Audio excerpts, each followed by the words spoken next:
Somebody asked me one time, so what is leadership? And you talk about leadership like we all know. What is it then? Here's this picture of it.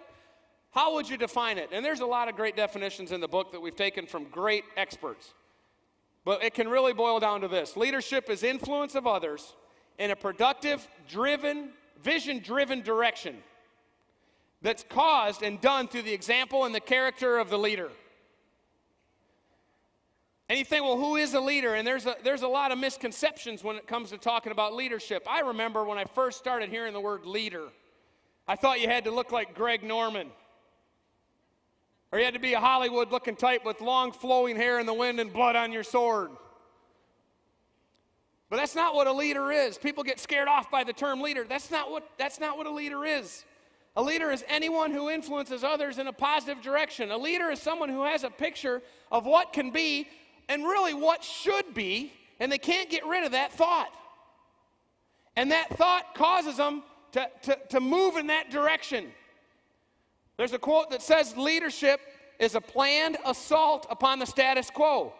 A leader is someone who cannot stand the fact that what is the way it is. And they have to change it. It can be in big ways, it could be in small ways. And it can be wherever you are.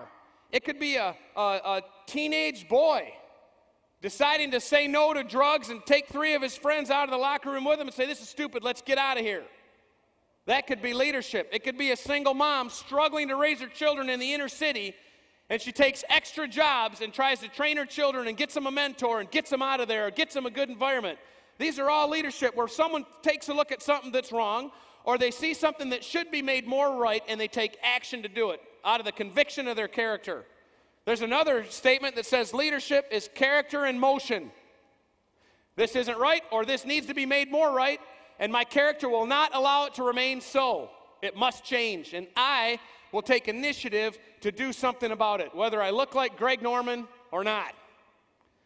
That's what a leader is, and it can be anyone.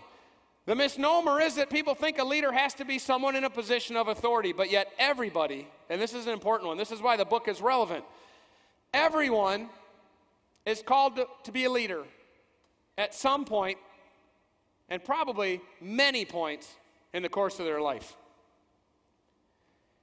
Would it make sense to figure out how to be a good one then? If you have children, you're in a position of leadership. If you're married, you're in a position of leadership. If anyone ever cares to listen to anything you ever have to say, you're in a position to influence them and potentially lead them in a certain direction. That's who a leader one is. And everyone is called to be a leader at many points. Why is it relevant? Leadership is the impulse that starts the momentum that advances the changes that happen. You can swim against the current and have control over the changes, or you can ride with the current and let the changes work on you. You can be the person that makes things happen or the person that wondered what happened. From the education of a small child to the formation of a major republic, we have leadership to thank. From our freedom to our technology, we have leadership to thank. From small things to big things, leadership of someone, somewhere, is what we have to thank. It's interesting. Leadership is about making a difference, small or large, in the moment or in the future. And that's why it's relevant. Some people are interested in leadership for the wrong reasons. And you can study history and see in many, many, many instances this is the case. Some people think leadership is attractive because it's power. Some like leadership because they think it offers control. And some like it because of the perks, the status, the chance to be served. But leadership is a bit of a paradox. Certainly there are those elements to leadership. But the life of a leader is a little bit different than that. The life of a leader is a little bit more on the other side of the coin. In actuality, the life of a leader starts with giving power and empowering others. It also involves helping others fix problems and move forward. And finally, it involves serving others. It's almost the opposite of what most people think. If you look at what starts leadership, what Orrin and I talked about that night, sitting up late at night talking about all these issues, it's as if you have reality here. And this is today's reality. And the vision that develops is up here. And that vision for something better, that vision for what should change, that vision for what could be, creates a tension on this reality. There's a tension between it. And as that tension develops, that tension causes something. We call it hunger. In the book, we use the term hunger. Sometimes the word ambition can be taken the wrong way. Power grabber or someone that's selfish or wants personal gain out of proportion to everything else. But the word hunger goes right to the true heart of the matter. You don't control your hunger, do you? When you get hungry for food, you can't really stop it, can you? It's a natural outflow of the physiological conditions of no food in your body. And it's the same thing with the vision of a leader. Once that condition exists, a leader can't shut that off. It exists. Rosa Parks didn't get on that bus that day planning to cause a ruckus.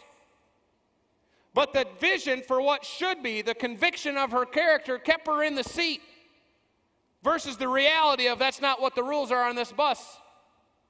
And that caused a hunger to do the right thing at whatever risk to herself of being arrested.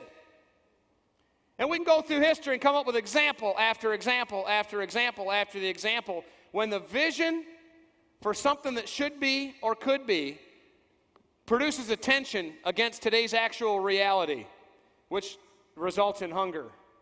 But there's another word mixed in here, and it's courage. Courage is not action in spite of fear. Courage is not action without fear, it's action in spite of fear. Even though, there wouldn't be courage without fear. There wouldn't be courage without the concern for the ramifications of your actions, but you do it anyway because it's the right thing. Because the vision's clear, because the tension pulls you from today's reality to what could be. A planned assault on the status quo. This has to change. We have to make a difference here. We've got to sway this. This has to be different. It could be a positive, it could be a negative, but it's something that develops conviction, that brings courage to make something change from today's reality. How do you get this? If we're all called to lead at some point in our life, if we're all called to lead right where we're planted, right with who we are, with what we do, whether it's in your church or wherever it would be, how do you get this hunger? How do you get a clear vision for what should be? Well, it's actually a discipline.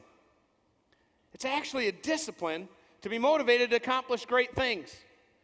Left to our natural selves, we'll be lazy and kind of take the path of least resistance, and we'll put things off to tomorrow. But if there's a true hunger burning for something else, it won't let us rest. We have to go do it. And this is a discipline. In the book, we talk about the 3 levels of motivation. And it's a discipline. It's something that should be worked on. You should run this program in your head. You should think about it and look for it and actively pursue the things that you've been built to do. You see, each of us has been given gifts. Each of us has been given talents, peculiar to us, very unique, and we're supposed to use those to accomplish something. The more we discover that, the more we brush the dirt off of that discovery, that archaeological find, that artifact, the more we clear that away and start to see and reveal, our purpose isn't really determined by us, it's just kind of discovered. And the more we clear that off and get the dirt off there and all the crud that buried it, all the people that say you can't do this and you can't accomplish that, you can't. Who do you think you are? Come on, you're too old. You're too young. You're the wrong gender. You're the wrong religion. You're the wrong color. You come from the wrong side of the tracks. Your daddy wasn't the right guy. You don't have connections.